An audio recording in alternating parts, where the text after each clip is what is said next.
Friends, आज मैं आप लोगों के लिए बाल विकास चाइल्ड डेवलपमेंट का सबसे इम्पोर्टेंट टॉपिक लेके आया हुआ हूँ।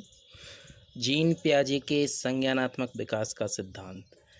आज जिसने ये वीडियो देख लिया है, जिसने ये चीज़ें पढ़ ली हैं, तो वो आप कंफर्म मानिए कि 3 नंबर आपके कंफर्म हो गए हैं, क्योंकि ये जीन पियाजे का सिद्धांत जो है ये सबसे इम्पोर्टेंट है।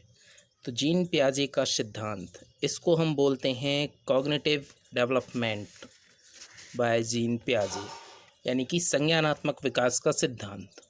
सबसे पहला क्वेश्चन यहीं से हमारा जनरेट होता है कि संज्ञानात्मक विकास का सिद्धांत किसने दिया था। तो यदि हम इसमें बात करते हैं तो संज्ञानात्मक विकास यदि लिखा हुआ है तो हमें वहाँ पे सिर्फ जीन पियाजे, जो ये आपको दिख रहा होगा, तो जीन पियाजे की हम बात कर रहे हैं, तो जीन पियाजे वहाँ पे आपके में आएंगे। अब हम इनके लिए भी बात करते हैं कि जीन पियाजे एक स्विट्ज़रलैंड के मनोवैज्ञानिक थे। इन्होंने अपनी अवधारणा संज्ञानात्मक विकास पर दी है। मीन्स इन्होंने संज्ञानात्मक विकास पे सबसे ज़्यादा एफर्ट लगाया हुआ है, उसी पर रिसर्च किया हुआ है। इसलिए पहला क्वेश्चन यदि कभी भी जनरेट होता है कि संज्ञानात्मक विकास, तो बिल्कुल आंख बंद करके सीधा सा आपको टिक करना है जीन पियाजे।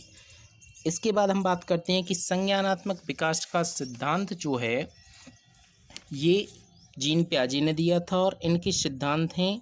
तो संज्ञानात्मक विकास के प्रत्यय, यदि हम इनके सिद्धांत के पहले कुछ थोड़ी सी बात बताएं तो यहाँ पे हम बात करते हैं संज्ञानात्मक विकास के प्रत्यय। ठीक है, तो यहाँ पे फर्स्ट हमारा आता है अनुकूलन, एडेप्टेशन। इसको इंग्लिश में हम लोग बोलते हैं एडेप्टेशन, यानी कि अनुकूलन। इसका सेंस होता है कि वातावरण के अनुसार अपने आप को ढालना। क्या कहलाता है? अनुकूलन। अनुकूलन की जो प्रक्रिया होती है वो 2 टाइप्स की होती है। देखिए, फर्स्ट यहाँ पे होती है हमारा आत्मसात्करण, असेमिलेशन। ओके, आत्मसात्करण यानी इंग्लिश में हम इसको बोलते हैं असेमिलेशन। अगर हम इसकी बात करें तो पूर्व ज्ञान को नए ज्ञान से जोड़ना क्या कहलाता है? आत्मसात्करण। यदि हम इसमें हमने आपको एक पिक्चर भी यहाँ पे दिखाई हुई है। यदि हम पिक्चर की बात करते हैं तो यहाँ पे एक वाइट कलर की, यदि हम यहाँ पे इस ब्लैक कलर की बिल्ली को हटा दें, सिर्फ यहाँ पे हम किसको देखें? वाइट कलर की बिल्ली को देखते हैं। यदि हम यहाँ पे सिर्फ हम इसको जनरेट करते हैं, वाइट कलर की बिल्ली को यदि हम देखते हैं, उसके बाद फिर जो बालक होता है उसने पहले वाइट कलर की बिल्ली को देखा, सेम टू सेम उसने फिर देखा कि ये ब्लैक कलर की बिल्ली है। तो इनमें उसने देखा कि सेम टू सेम है, बट क्या है यहाँ पे? कलर डिफरेंस है। ओके, तो यहाँ पे उन्होंने देखा है कि कलर डिफरेंस है, तो ये क्या हो जाता है? आत्मसात्करण, यानी उसने खुद अपने मन से उस चीज़ को सोचा, देखा। जैसे पूर्व ज्ञान की यदि हम बात करते हैं तो पहले उसने जो देखा उसके अकॉर्डिंग उसने देखा सिर्फ इसमें कलर चेंज है, बट मोस्टली सेम है, सिमिलर दिख रही है, 4 पैर हैं। देन इसके बाद हम आते हैं यहाँ पे, नेक्स्ट सेकंड जो इसका प्रत्यय होता है वो होता है समायोजन। समायोजन को हम क्या बोलते हैं? अकोमोडेशन। पूर्व ज्ञान या योजना में परिवर्तन करके, इसमें पूर्व ज्ञान या योजना में परिवर्तन करके वातावरण के साथ तालमेल बिठाना क्या कहलाता है? समायोजन। यदि हम इसको अपनी नॉर्मल लैंग्वेज में कहें तो मैनेज। ठीक है, अपने आप को उस जगह पे, किसी भी जगह पे हम लोग बोलते हैं कि मैनेज कर लेना, समायोजित हो जाना। तो यहाँ पे यदि हम आपको एक और पिक्चर बताते हैं, ये यहाँ पे एक डॉग है, तो बालक जब देखता है कि ये भी सिमिलर दिख रहा है, जो हमने वाइट पहले कैट देखी थी, बिल्ली देखी थी, उसी टाइप से कि 4 पैर इसके हैं इसके, लेकिन बाकी चीज़ें सब चेंजेस दिख रही हैं। उसका फेस, उसकी बॉडी, उसकी पर्सनालिटी, सब चेंजेस दिख रहा है। तो यदि हम बात करें समायोजन, तो इसमें क्या हो जाएगा? पूर्व ज्ञान, यानी पहले उसने जो बिल्ली देखी और फिर उसने एटमॉस्फेयर के अकॉर्डिंग जो उसको देखा, उस हिसाब से उसने सोचा, तो उसने सोचा कि ये कैट नहीं है, क्या है? डॉग है। ओके, नेक्स्ट हम बात करते हैं संज्ञानात्मक विकास की अवस्थाएं, जो सबसे इम्पॉर्टेंट हैं। संज्ञानात्मक विकास की अवस्थाएं हैं, ये जीन पियाजे ने 4 टाइप्स की अवस्थाएं बताई हुई हैं। पहली यदि हम बात करते हैं तो इसको हम बोलते हैं संवेदी पेशीय अवस्था। इंग्लिश में इसको बोलते हैं सेंसरी मोटर स्टेज। इंग्लिश में आपको याद करना सबसे ज़्यादा ज़रूरी है, क्योंकि हिंदी में इसके कई नाम होते हैं। इसी को बोला जाता है इंद्रिय जनित गामक अवस्था।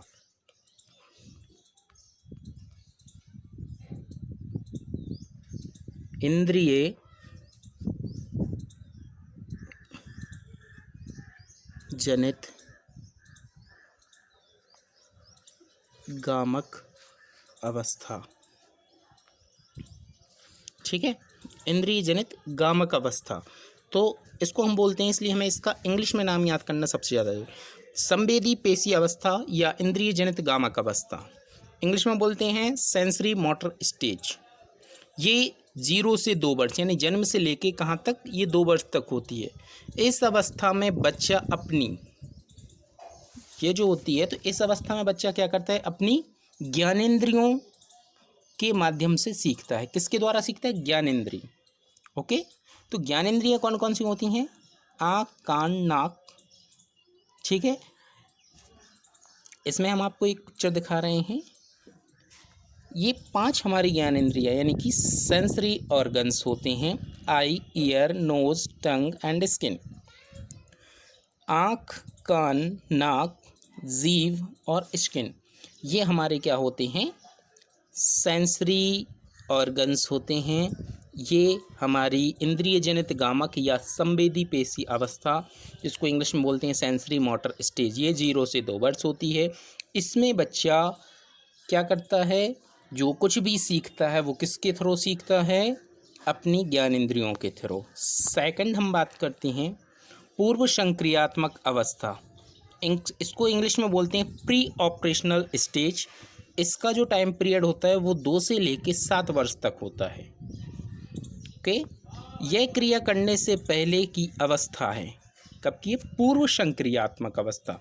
तो हम इसको नाम से प्री ऑपरेशनल, किसी भी चीज़ की ऑपरेशनल के पहले की अवस्था, तो इसको बोलेंगे हम क्रिया करने से पहले की अवस्था है। इसमें बालक अपने सामने वाली चीज़ों को देख पाएगा, समझ पाएगा या कोई क्रिया नहीं कर पाएगा, ठीक है। तो इसमें बच्चा देखेगा, समझेगा, लेकिन उस पर क्या एफर्ट नहीं लगा पाएगा, कोई भी क्रिया नहीं कर पाएगा। तो हम इसमें बात करते हैं, ये जो होता है ये होता है जैसे कि जीववाद। जीववाद की बात करें यदि हम, कि बालक जो होता है उसको सजीव और निर्जीव वस्तुओं में डिफरेंस नहीं दिखता। ये ऐसी एज होती है कि उसको नहीं पता होता है कि सजीव है कि निर्जीव है। हम लोगों ने ये मोस्टली देखा होगा कि यदि बच्चा गिर जाता है तो हम लोग उसको, गिर गया है तो ज़मीन पे हम लोग थोड़ा सा मारते हैं, तो उसको ये लगता है कि चलो इसकी वजह से हमें लगी है, तो हमारे पेरेंट्स ने ज़मीन को मार दिया, तो हम, वो खुश हो जाता बच्चा। क्यों, क्योंकि उसको ये पता नहीं होता कि वो ज़मीन या बेड या कुछ भी है, तो वो क्या है, निर्जीव है। तो इस एज में, इस अवस्था में, पूर्व संक्रियात्मक अवस्था में जीववाद जो होता है, यानी बच्चों में, बालकों में क्या होता है, सजीव और निर्जीव वस्तुओं में डिफरेंस करने की कैपेबिलिटी नहीं होती, उनमें अंतर नहीं पता होता। यदि इसी में हम आगे बात करते हैं, जैसे अहम केंद्रित। अहम केंद्रित में क्या होता है, जब बच्चा यह सोचना शुरू कर देता है कि जो वह कर रहा है या सोच रहा है वह सब ठीक है। अहम केंद्रित यानी सेल्फ से रिलेटेड होता है यहाँ पे। इसके बाद आ जाता है कि हम जो कर रहे हैं उसको यही लगता है कि हम जो कर रहे हैं वो सही है, ठीक है। इसके बाद आता है अपलटावी। इस अवस्था में यदि हम बात करते हैं तो इस अवस्था में बच्चे को संख्याओं, वस्तुओं, समस्याओं को उलटना पलटना नहीं आता, ठीक है। तो यहाँ पे जैसे यदि हमने लिख दिया है यहाँ पे 4 + 2 = 6, और नेक्स्ट हमने यहाँ पे लिख दिया है 2 + 4 = कितना होगा, तो बच्चा ये चीज़ नहीं बता पाएगा कि संख्याओं को पलट दिया है। तो हमारा यहाँ पे भी जो आंसर होना चाहिए वो हमारा यहाँ पे कितना होना चाहिए, 6 होना चाहिए, बट बच्चा इस चीज़ को नहीं समझ पाता है। देन यहाँ पे हम बात करते हैं नेक्स्ट,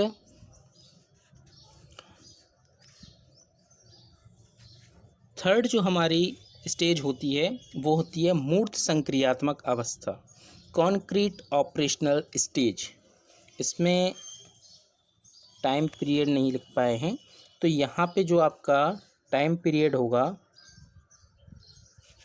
यहाँ पे जो टाइम पीरियड होता है वो होता है यहाँ पे 7 से 11 वर्ष।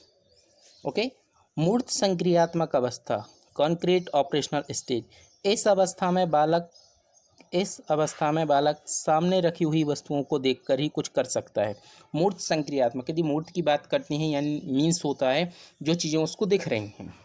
तो इस अवस्था में बच्चा क्या करता है, सामने रखी हुई वस्तुओं को देखकर ही कुछ कर पाता है।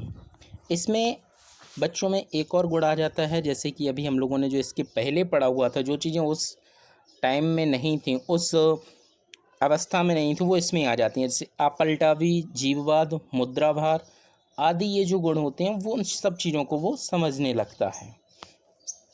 नेक्स्ट हमारा फोर्थ आता है ऑपरेशनल स्टेज या फॉर्मल ऑपरेशनल स्टेज। ओके, औपचारिक संक्रियात्मक अवस्था। ये जो एज होती है ये 11 से लेके 15 तक बताया जाता है और 11 से ऊपर भी लिखा जाता है। ऑप्शंस के ऊपर डिपेंड करता है किस टाइप का क्वेश्चन आएगा। तो यह संज्ञान की सर्वोच्च अवस्था है। इसमें अमूर्त चिंतन प्रारंभ हो जाता है। चिंतन में क्या आ जाती है, क्रमबद्धता। इसमें मीन्स ये होता है कि बच्चा अपने सोचने समझने के अकॉर्डिंग समस्याओं को, प्रॉब्लम्स को सॉल्व करने लगता है और डिसीजन लेने लगता है। यदि हम इसमें बात करते हैं कि समस्या का समाधान और निर्णय लेने की क्षमता, कैपेसिटी जो होती है बच्चों में, वो आ जाती है। ओके, तो थैंक यू। आप लोगों को हमारा ये वीडियो अच्छा लगा हो तो इसको सब्सक्राइब करें, लाइक करें and best of luck for exam. इस वीडियो को आप लोग देखेंगे तो इसमें से डेफिनेटली आपके कम से कम 3 क्वेश्चंस एग्ज़ाम में आपके मीन्स 3 मार्क्स कंफर्म हो जाते हैं। तो आप हमारे इस वीडियो को सब्सक्राइब करें और शेयर करें